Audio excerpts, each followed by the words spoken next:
La historia de la Malinche es una de las más complejas y enigmáticas del periodo de la conquista de México. Nacida como Malintzin en una familia noble de lo que hoy es Veracruz, su vida dio un giro drástico cuando fue vendida como esclava y, más tarde, entregada a los españoles. Sin embargo, su figura es controversial, para algunos es una traidora, mientras que otros la ven como una sobreviviente que hizo lo necesario para adaptarse a una época de conflicto y cambio. Su legado simboliza la mezcla de culturas que define a México y sigue inspirando debate y reflexión hasta nuestros días. Así que hoy hablaremos de la historia de la Malinche. La historia de la Malinche, también conocida como Malintzin o Doña Marina, es una de las más complejas y controvertidas del periodo de la conquista de México.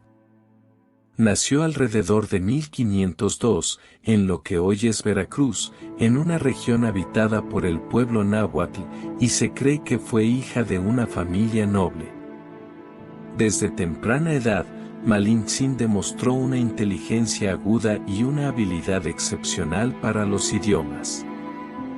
Aprendió a comunicarse en náhuatl, la lengua de los mexicas, y más tarde en maya, una habilidad que cambiaría el curso de su vida y, de alguna manera, el destino de todo un continente.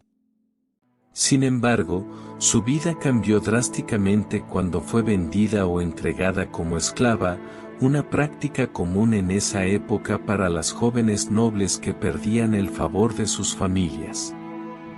Existen varias versiones sobre su venta. Una cuenta que fue traicionada por su propia madre tras la muerte de su padre, y otra que fue entregada a mercaderes para asegurar su futuro.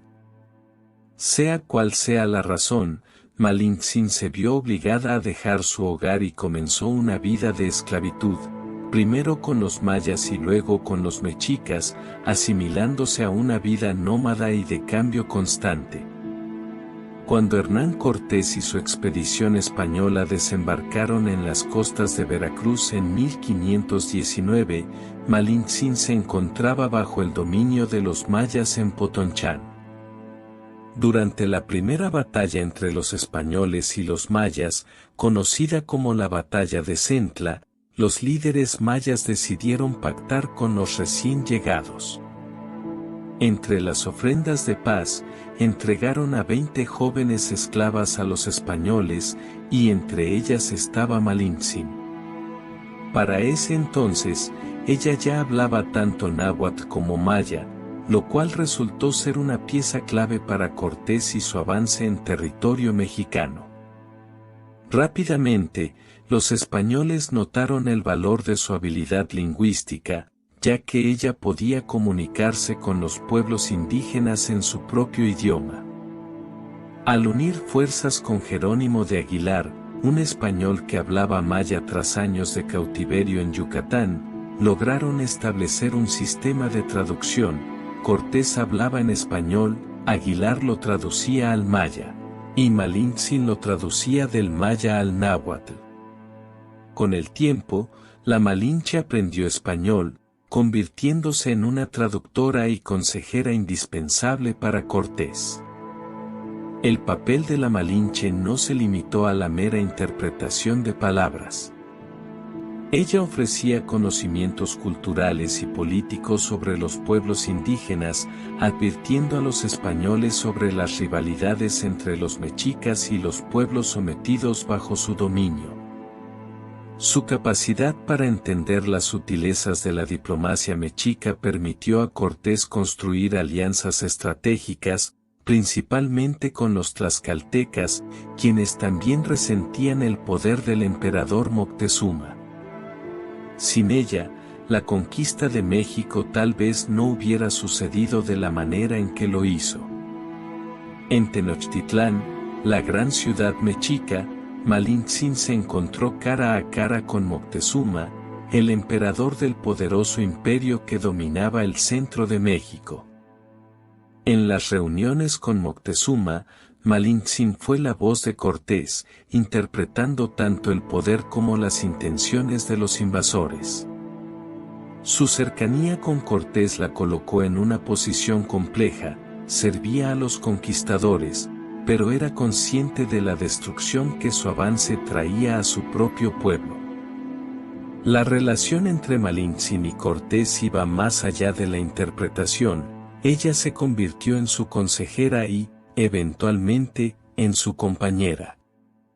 De su unión nació Martín Cortés, quien sería uno de los primeros mestizos en la historia de México.